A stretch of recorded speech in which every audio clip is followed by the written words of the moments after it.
السلام عليكم. الفيديو ده جمعت لكم فيه كل فيديوهات سلسلة ازاي تذاكر الخاصة بالمواد الأكاديمية في كلية الطب، اللي هي المواد اللي بناخدها في أول سنتين ونص أو أول 3 سنين على حسب كليتك. أتمنى تفيدكم إن شاء الله ولو بجزء بسيط.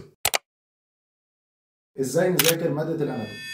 مادة الأناتومي من المواد المهمة جدا بالنسبة لكل طلبة الكليات الطبية، خاصة طلبة طب بشري اللي هياخدوا تخصصات جراحية بعد كده وطلبة علاج طبيعي. وكمان مادة الأناتومي بيبقى عليها درجات كبيرة جدا في الكلية، يعني مثلا طلبة طب بشري وبيبقى عندهم موديولس وماسكولوسكيليتال، ده أكتر من نصه تقريبا بيبقى أناتومي، فاحنا محتاجين الدرجات بتاعته عشان التقدير التراكمي والتخصص فيما بعد. طب ازاي نذاكرها بقى؟ اول حاجه لازم تعرفها ان الاناتومي دي ماده وصفيه، ما ينفعش تذاكرها نظري كده، ده اشبه بالمستحيل. لازم يبقى في صوره جنبك انت بتبص عليها وانت بتذاكر. ومن افضل الابلكيشنز اللي هتلاقي عليها صور الاناتومي 3 دي هو ابلكيشن اسمه اناتومي ليرنينج 3 دي اناتومي. ده ابلكيشن مهم جدا وهيفيدك جدا، عليه كل حاجه تقريبا في الاناتومي. تاني حاجه هتفيدك جدا ومش هتخليك تنسى بسرعه، وهو انك ترسم كروكي بعد ما تشوف الصوره. ما تكتفيش بمشاهده الصوره فقط، ارسم ولو رسم كروكي بسيط جدا كده بعد ما تذاكر الصوره. ثالث حاجه هتفيدك جدا في مذاكره الاناتومي هي التحشيشات او النيمونكس. من اكتر المواد اللي استعملت فيها التحشيشات او النيمونكس هي الاناتومي، خاصه مثلا في الريليشنز بتاعت اورجان معين او برانشز بتاع ارتري او فين معين.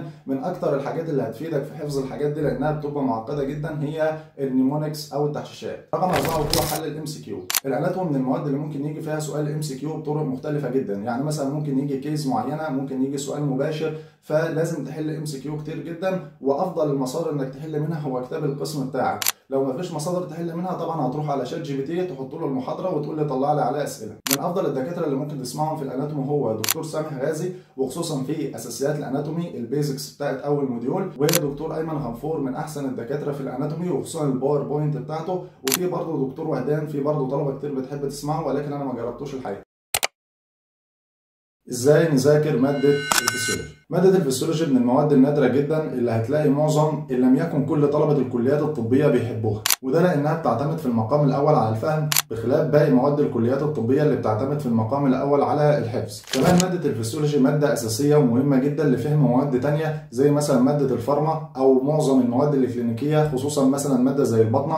كمان مادة الفسيولوجي تعتبر تقريبا أكبر المواد الأكاديمية، يعني مثلا في طب بشري أكبر موديولين في المواد الأكاديمية اللي هم السي بي اس والسي ان اس، أكبر مادة فيهم تعتبر هي الفسيولوجي، فهي مادة مهمة جدا وعليها درجات كبيرة جدا. طب ازاي نذاكرها بقى؟ اول حاجه طبعا الفهم ثم الفهم ثم الفهم. ماده الفسيولوجي من المواد الصعبه جدا انك تصمها او تحفظها كده من غير فهم، فصعب جدا تذاكرها لوحدك، لازم تسمع دكتور. وطبعا من احسن الدكاتره اللي ممكن تسمع لها في الفسيولوجي هو دكتور ناجي اسكندر. قناه دكتور ناجي عليها شرح كل الفسيولوجي، مفيش مواضيع الا وهتلاقيه شارحها، وشرح بطريقه ممتازه، وكمان بيفهمك بطريقه عميقه جدا جدا. فانت هتسمع دكتور ناجي وتكون بتبص على الورق بتاعه وانت بتسمعه، وبعد كده هتروح يا دوب تقرا بس الموضوع اللي هو شرحه قراءه سريعه، انت كده خلصت 50% من المذاكره. طب بالنسبه لل 50% التانيين، ال 50% التانيين هيبقوا للحل. مادة الفسيولوجي من أهم المواد اللي لازم تحل فيها وتحل فيها كتير جدا كمان، لأن نادر جدا لما بيجي فيها سؤال مباشر، دايما أسئلتها بتيجي صعبة وغير مباشرة ومحتاجة فهم عميق جدا. وطبعا أهم المصادر اللي لازم تحل منها هو كتاب القسم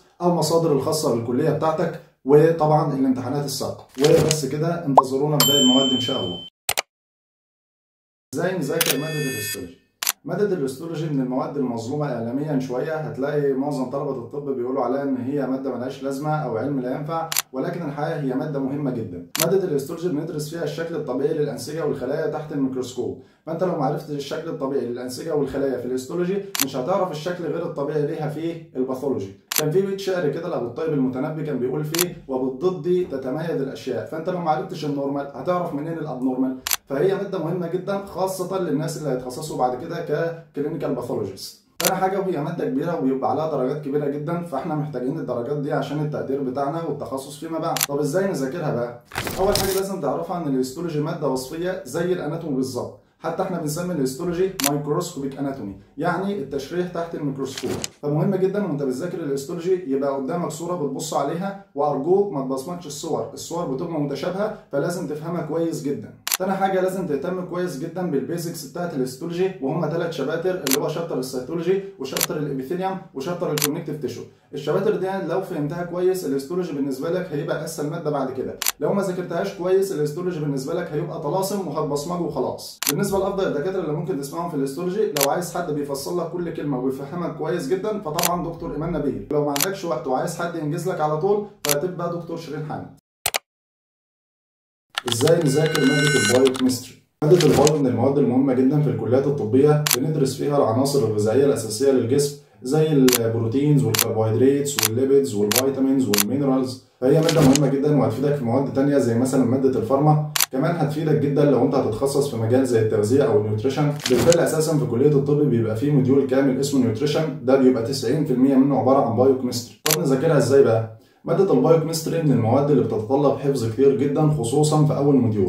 اول موديول البايوكيمستري بتبقى رخمه جدا لان بيبقى حجمها كبير ومحتاجه حفظ كتير جدا. بعد كده البايو باقي الموديولات بتبقى عباره عن باثويز، مثلا باثوي جلايكوجينيسيس، باثوي الجلايكوليزيس، الحاجات دي. فانسب طريقه تذاكر بيها البايوكيمستري هي الصور والتجميعات والمايند مابس، دي انسب طريقه تذاكر بيها. سواء انت هتعمل التجميعات او الخرائط دي بايدك انت، والحقيقه انا بفضل ده لانها بتثبت اكتر، وبيبقى فيه برضه مصادر بتبقى منظمه البايو بنفس الطريقه دي، بطريقه الخرائط والتجميعات والصور، هقول لك عليها في الاخر. تاني حاجه وهي الحل.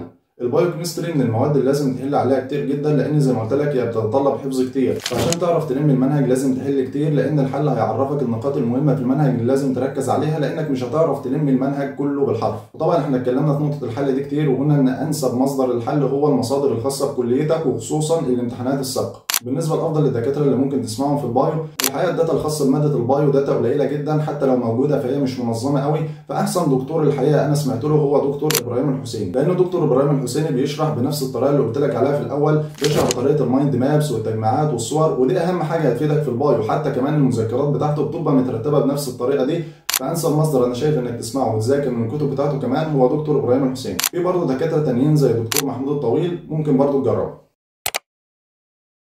ازاي نذاكر ماده الباراسيتولوجي؟ ماده الباراسيتولوجي او علم الطفيليات هي اصغر واسهل المواد الطبيه الاكاديميه على الاطلاق، يعني باستثناء اول موديول اللي هو البيزك بتاعها، وموديول زي الجي اي تي. بقيه الموديولات هتلاقي ماده البارا فيها عباره عن كلمتين وخلاص. فهي ماده سهله وصغيره جدا جدا يعني. طب ازاي نذاكرها؟ اول حاجه لازم تذاكر اللايف سايكل. هي اساسا الباراسيتولوجي ما هي الا لايف سايكلز بتاعت الطفيليات، لان اللايف سايكل بيبقى فيها كل حاجه خاصه بالبارازايت ده. هتطلع منها الديفنتيف هوست، هتطلع منها الانترميديت هوست، الهابيتات، كل حاجه خاصه بالبارازايت هتلاقيها في اللايف سايكل. فاهم حاجه حرفيا في البارازايت هو الجدول اللي بيبقى تحت اللايف سايكل ده، الديفنتيف هوست كذا، الانترميديت هوست كذا، لان دي اللي بيجي منها كل اسئله البارا، سواء كان ام سي كيو او عملي او حتى كيزس. هي دي الحاجات اللي هتفيدك في الباراسيتولوجي. ثاني حاجه وهي الجداول والمقارنات. طبعا لا غنى في الباراسيتولوجي عن الجداول والمقارنات، اي كتاب بتذاكر منه اصلا لازم هتلاقي فيه الجداول والمقارنات، لان الباراسيتولوجي برضه متقسمه لعائلات كده. يعني مثلا هتلاقي الهيلمنثز عباره عن سيستود وهيماتود ونيماتود، هتلاقي السيستود او الهيماتود او النيماتود كلهم يعني كل عيله هتلاقي لها خصائص واحده، ولكن مثلا كل عيله هتلاقي في بارازايت بيتميز بحاجه عن الثاني وهكذا. فالجداول والمقارنات مهمه جدا، ضروريه، مش مهمه بس في الباراسيتولوجي.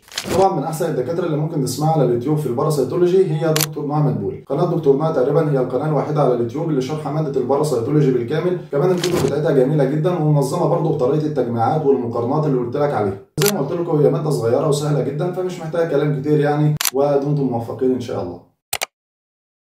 ازاي تذاكر ماده الميكروبيولوجي؟ ماده الميكروبيولوجي او علم الكائنات الحيه الدقيقه من المواد المهمه جدا لكل الكليات الطبيه. بندرس في الماده دي الكائنات الحيه الدقيقه اللي هي البكتيريا والفيروس والفطريات. فهي ماده مهمه جدا ودراستها ضروريه لكل الكليات الطبيه. طب ازاي نذاكرها بقى؟ اول حاجه لازم تهتم بالبيزكس بتاعت الميكروبيولوجي كويس قوي، عشان مثلا لما يجي بعد كده يقول لك مثلا الستاف جرام بوزيتيف تبقى عارف يعني ايه جرام بوزيتيف. لما يجي يقول لك اي بكتيريا مثلا كوكاي تبقى عارف يعني ايه كوكاي، باسيلاي تبقى عارف يعني ايه باسيلاي، الحاجات دي. تاني حاجه لما تيجي تذاكر اي اورجانيزم ذاكره بطريقه منظمه او طريقه سيستماتيك، زي مثلا كل ميكروب كده بيبقى فيه حاجات ثابته، يعني مثلا الفيرولنس فاكتورز بتاعته ايه، الباثوجينيسيس بتاعته عامله ازاي، شكله مثلا تحت الميكروسكوب جرام بوزيتيف ولا نيجاتيف، موتايل ولا نون موتايل، كوكاي ولا باسيلاي. فالحاجات دي بتبقى زي سكيما ثابته كده في كل ميكروب لازم تحفظها كويس، وانا هسيب لك الصوره بتاعتها يعني. تالت حاجه بنصحك بيها وهي انك تجيب ستيكي نوتس زي دي كده، وكل اورجانيزم تذاكره تكتب الحاجات الخاصه بيه على الستيكي نوتس دي وتلزقها عليه في الكتاب. الحته دي هتفيدك جدا بعد كده، خصوصا في وقت المراجعه هتسهل عليك حاجات كتيره جدا. يعني مثلا شابتر زي البكتيريا بيبقى متقسم لعائلات، كل عيله بيبقى لها الخصائص العامه بتاعتها، ودي بتبقى مشتركه ما بين كل افراد العيله دي. مثلا الكوليستريديوم، الاستاف هتلاقي كل الاستاف لهم خصائص زي بعض، ولكن مثلا الاستاف اوريوس لها خاصيه مميزه. الكوليستريديوم مثلا هتلاقيهم برضه كلهم زي بعض، ولكن كل واحده بيبقى لها خاصيه مميزه عن الثانيه، فانا عايزك تكتب في الستيكي نوتس دي الخاصيه المميزه بتاعت كل بكتيريا من البكتيريات دي. بالنسبه لافضل الدكاتره اللي ممكن تسمعهم في الميكروبيولوجي، ففي دكتور هنادي القط، القناه بتاعتها عليها شرح كل الميكرو تقريبا، ولكن المشكله بس ان الفيديوهات بتاعتها مدتها طويله شويه. في برضه دكتور احمد عصام شرحه جميل جدا، ولكن المتاح له ريكوردات بس. وبس كده، انتظرونا بباقي المواد ان شاء الله. ازاي تذاكر ماده الباثولوجي؟ ماده الباثولوجي من المواد المهمه جدا لكل الكليات الطبيه، لان انت وظيفتك الاساسيه كدكتور هي تشخيص الامراض وعلاجها، فعشان تعرف تشخص الامراض لازم الاول تتعرف على الامراض اللي انت هتشخصها دي. وغير كده ماده الباثولوجي من المواد اللي هتفيدك جدا في المواد الكلينيكيه زي الباطنه والجراحه. طب ازاي نذاكرها بقى؟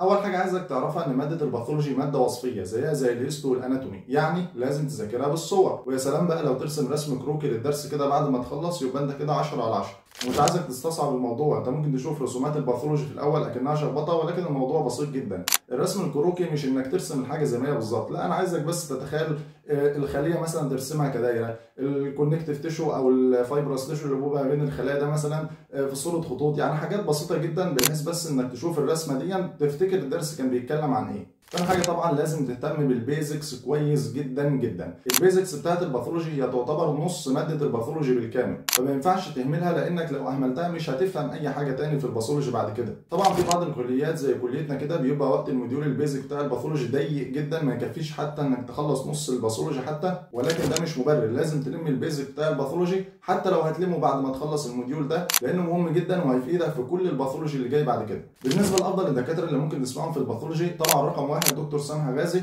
وانا برشحه لك خصوصا في البيزك بتاعت اول موديول، لانه الوحيد تقريبا اللي شرحه موجود في صوره فيديوهات، بخلاف باقي الدكاتره بيبقوا موجودين ريكوردات بس. فالفيديوهات هتبقى سهله جدا ومناسبه ليك في الاول، بدل ما تروح على الريكوردات وتحس بالصعوبه في البدايه. في برضه الدكتور عبد الرحمن خليفه شرحه جميل، ولكن المتاح له ريكوردات بس. في برضه الدكتور احمد نمر شرحه جميل جدا، ولكن مش متاح له الباثولوجي كله، هو يا دوب المتاح له بعض الكراش كورسز في بعض الموديولات، ممكن تسمعها هتفيدك جدا الصراحه.